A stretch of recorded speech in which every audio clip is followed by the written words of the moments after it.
My freshman year of high school, a friend of mine had to write a report about World War II for world history class. We had a little bit of creative freedom, so she decided to write about the aftermath of Pearl Harbor and interviewed her grandparents who had all been alive that day. She and I wanted to learn what it was like for her Japanese American grandparents during that time.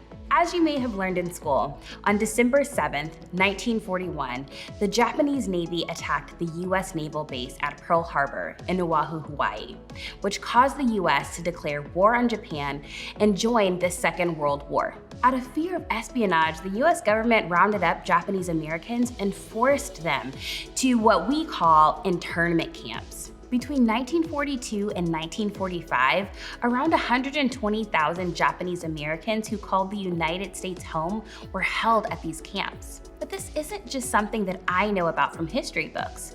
My friend shared about how this personally impacted her grandparents who were sent to internment camps. So it's personal to me because she's my friend, and one of her grandparents went to those camps and lost everything.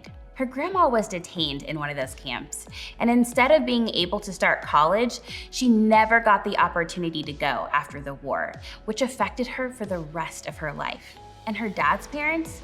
They met in the internment camps and got married, and they were released, which sounds like a happy ending, right? Except they lost everything before the war, including their property and their businesses. Though they made the best of it, the hurt and injustice and trauma that they experienced continued to shape them for the rest of their lives. Oftentimes, people do not know that Japanese Americans were held in internment camps and experienced injustice. I can relate to my friend's story and her family history because injustice has been a part of my story and my family's story. So here's the thing. We've been talking about injustice the past couple of weeks, which we've defined as things in our world that are not right, they're unfair, or they're unequal. It's painful to experience injustice, and it makes us all ask the question, why doesn't somebody do something? It's even worse when injustice is ongoing, systemic, and constant. We started this series talking about how God sees and cares about what's happening. God is anti-injustice, and a part of following Jesus means that we care about the things that He cares about, and that is enough for us to do something. So maybe you hear that and you think, oh, that's great, but what about me? If you've been the victim of injustices like racism, oppression, discrimination, or prejudice, then you know what that feels like. And if you haven't, you may have heard stories about real people and their experiences. So if you felt that way, you may be showing up each day wondering, how do I handle injustice when it's happening to me and not just around me? Or maybe others of you are thinking, that's not me, that's not my story. I get that, but I want to challenge you to shift your perspective too. As a family, when one of us suffers, we all suffer. So this is a good opportunity for you to hear how your family has experienced what injustice feels like. And it's really important for you to lean in and practice what we talked about in our first week. Be curious. So if you are experiencing injustice right now, or you've experienced injustice, what do you do? What do you do when you feel like you're all alone in that?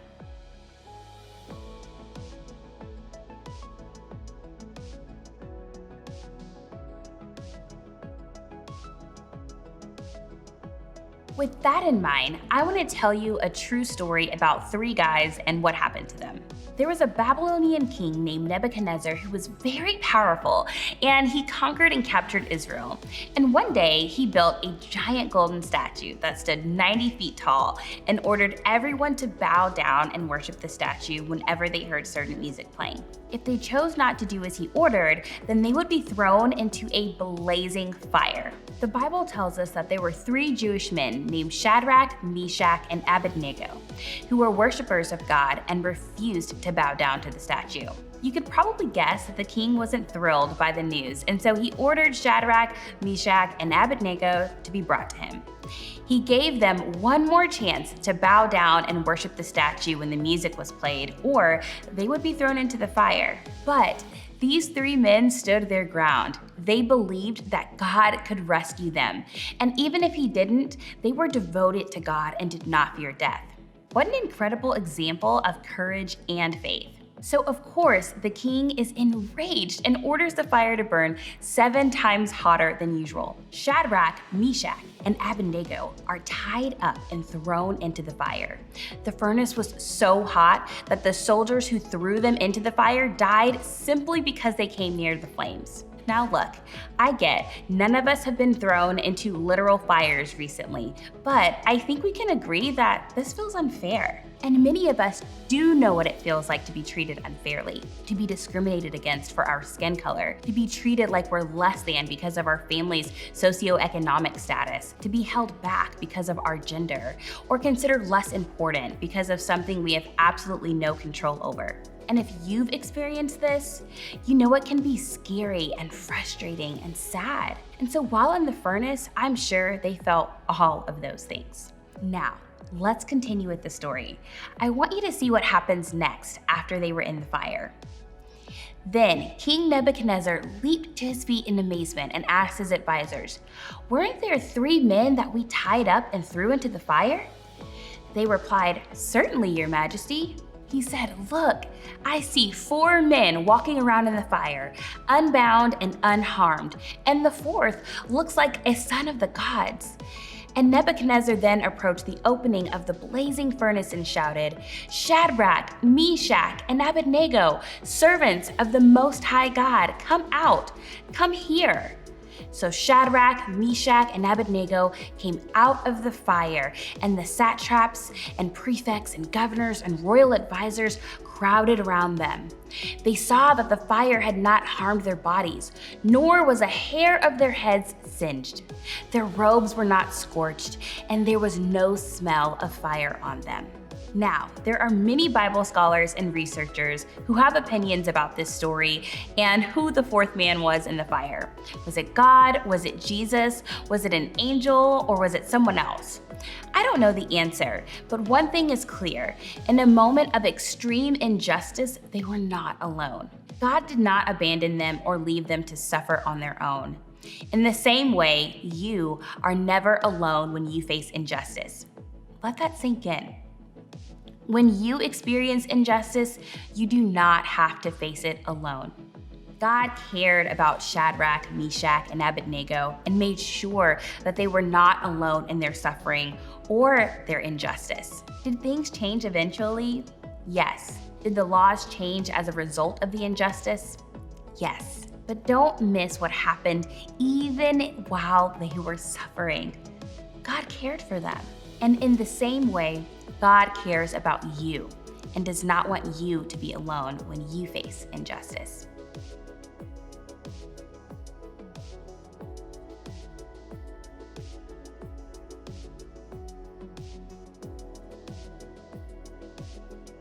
Maybe you hear this story and you feel the injustice part.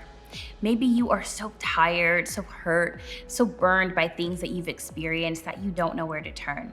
I want you to know that you don't have to be alone. God is with you. He hears you.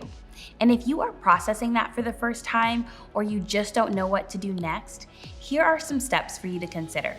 Talk to Jesus. He cares, maybe even more than you realize.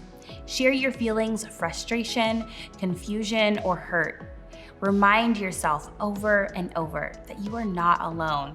And remember, He will send others to be with you. Talk to your group leader, or talk to a trusted friend or adult. Even if you think they won't understand, keep talking until someone does. Consider talking to your family about getting help from a professional counselor or a mentor who can help you process the injustice you've experienced in a healthy way and begin to heal. Keep moving. The guys in the fire did not give up.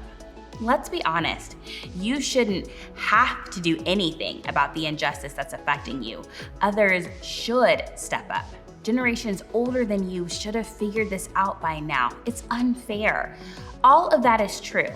But at the same time, doing nothing isn't always helpful. So you keep moving. Some of you, however, may have heard that story and thought, I haven't really experienced injustice. Does that mean I'm like the evil king who caused the injustice? Maybe, or maybe not. Or perhaps it makes you like the people in the crowd who stood and watched while all this was happening. We all participate in injustice in some way, often by allowing it to happen while we watch. Maybe you didn't throw somebody in a fire, or maybe you laugh along when you hear a racist joke, watch people get bullied, and you don't say anything, or listen to music that's degrading to women, or shop from stores that use child laborers to create their products. If that's you, I want you to know that you can talk to God about that too. In Psalm 139, the writer opens up and asks God the most beautiful question. See if there is any offensive way in me. Start there. Ask God to help you see ways that you've participated in injustice. This is so important because the truth is, some of the people you care about the most, your friends from school or from small group, have been on the receiving end of injustice. And maybe for the first time, you see it differently and you care differently because of how it affects them. Let it become personal to you.